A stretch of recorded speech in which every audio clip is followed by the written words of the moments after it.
Boa noite a todos.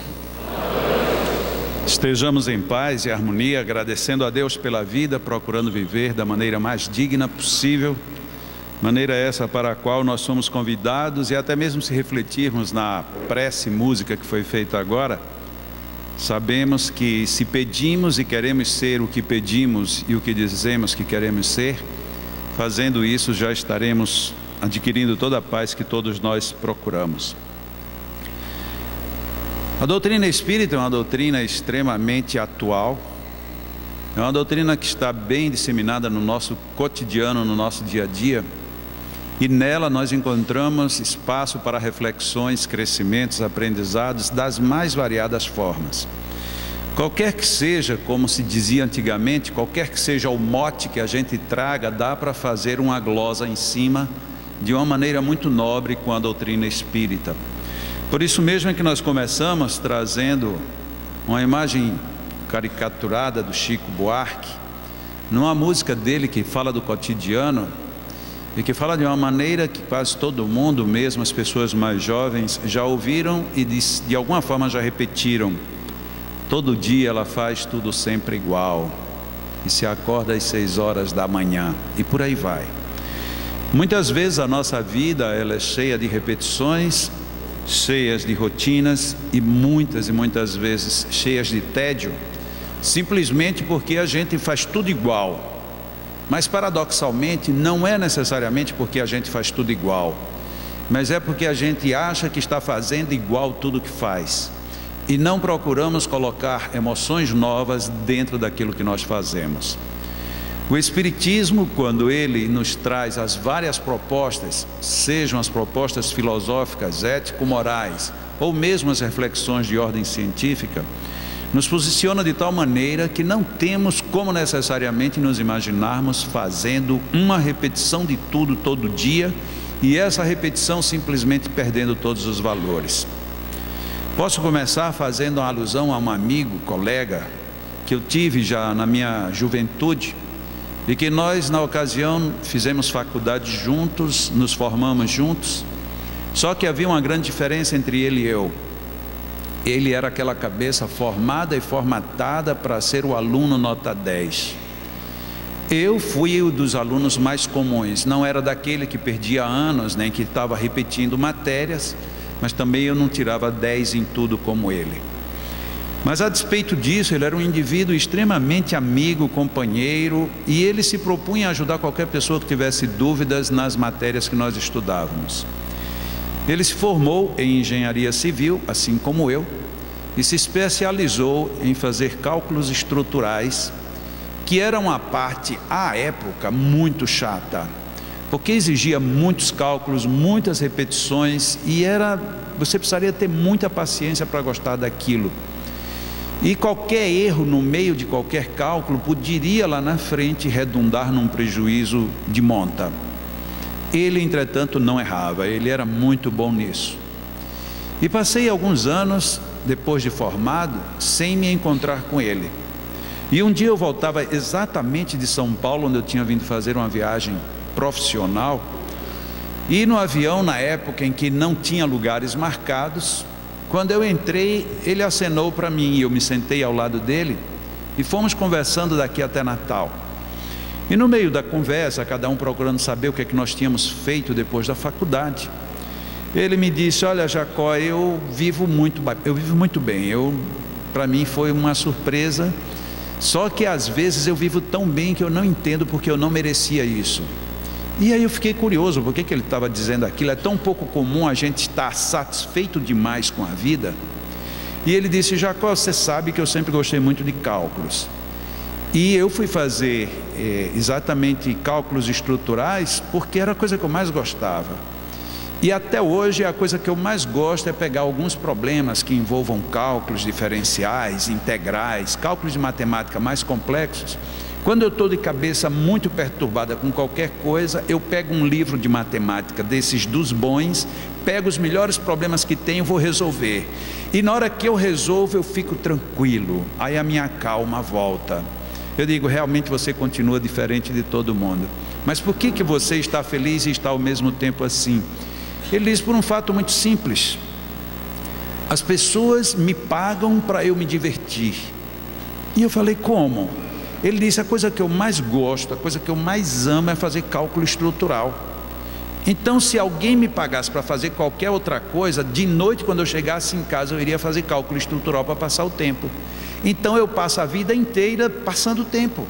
Para mim, fazer cálculo estrutural é como para alguém fazer palavras cruzadas.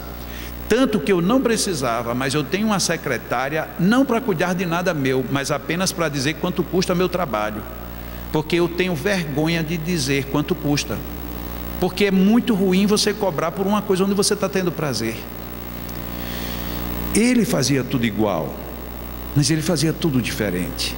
Porque ele fazia com prazer, com alegria. E por conta disso ele nunca errava, se tornou um grande engenheiro, até hoje ele é um grande engenheiro, respeitadíssimo, não porque ele seja circunspecto demais, porque seja sério demais, ou porque viva de cara amarrado, ou porque esteja num grande escritório de engenharia, ou o que seja, mas porque ele faz, extraindo a cada coisa que ele faz a alegria de fazer.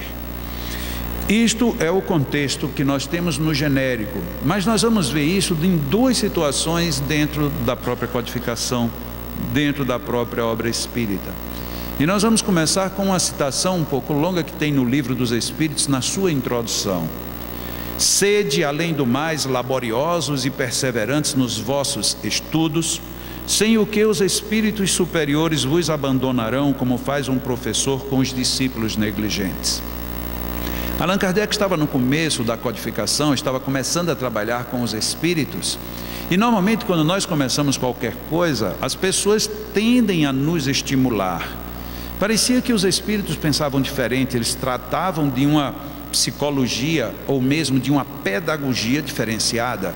Em vez de dizer para o aluno que era fácil e simples e que ele nem precisaria se preocupar muito, os espíritos colocavam nesta assertiva de que era necessário ter muita perseverança, muito estudo para conquistar a companhia dos espíritos superiores. Do contrário, eles te abandonarão como um professor abandona um aluno que não quer saber do estudo. Então era uma situação muito delicada, que no primeiro momento nós temos a tendência a imaginar que os espíritos disseram isso para Allan Kardec, porque ele tinha uma função muito objetiva. Mas quando nós vemos isso com um ângulo mais profundo, nós percebemos que ele dizia isso também para cada um de nós que queremos ser espíritas. E para quem não for espírita e nem quiser ser espírita, para o que quer que nós sejamos ou queiramos ser na vida, esta é a regra básica. Muitas vezes nós recebemos conselhos amenos, muitas vezes nós recebemos afagos, carinhos e desculpas, mas na realidade o que muito nos impulsiona é a consciência do que devemos fazer para poder receber o que vem mais adiante. Então, quando os espíritos colocaram isso para Allan Kardec, eles estavam dizendo não apenas para ele, indivíduo, mas para o que ele representaria e que, portanto, para todos nós espíritas. Não nos cabe sermos abandonados pelos superiores em absolutamente nada, nada na vida, seja numa profissão, seja numa família, seja numa religião, seja numa pesquisa, seja no que for. Hoje em dia nós ouvimos, antigamente se ouvia muito que meu filho, minha filha vão se formar. Hoje em dia se formar é quase nada, você tem que se pós-graduar. E depois de pós-graduar você tem que ter mestrado, tem que ter doutorado, tem que ter MBA, tem que ter... E cada vez parece que vão aparecendo novos e novas solicitações, novas e novas necessidades de títulos, para que a gente esteja bem. E tudo isto se vincula à perseverança e ao estudo. Mas será que é o estudo apenas do banco escolar? Será apenas o estudo acadêmico? Não seria também o estudo daquilo que nós queremos desde o momento que nós nos levantamos? Quantas pessoas dizem assim: nossa, eu hoje me levantei com o pé esquerdo. Tem duas interpretações para isso. Os pessimistas vão dizer: o dia hoje vai ser muito ruim.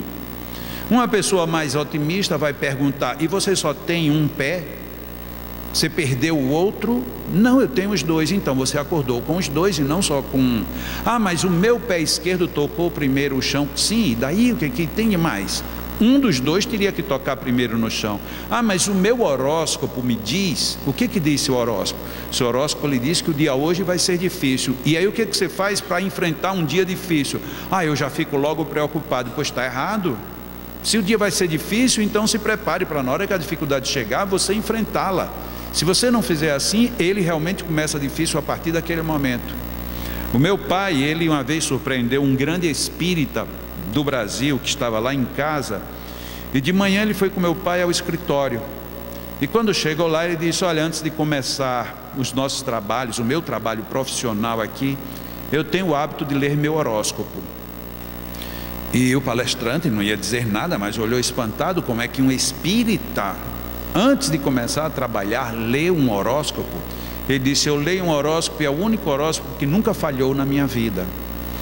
E ele viu o olhar de espanto do palestrante que estava visitando, e aí ele enfeitou mais e demorou a dizer que horóscopo era, até que ele abre uma gaveta e tira o Evangelho segundo o Espiritismo, e aí abriu o horóscopo do dia.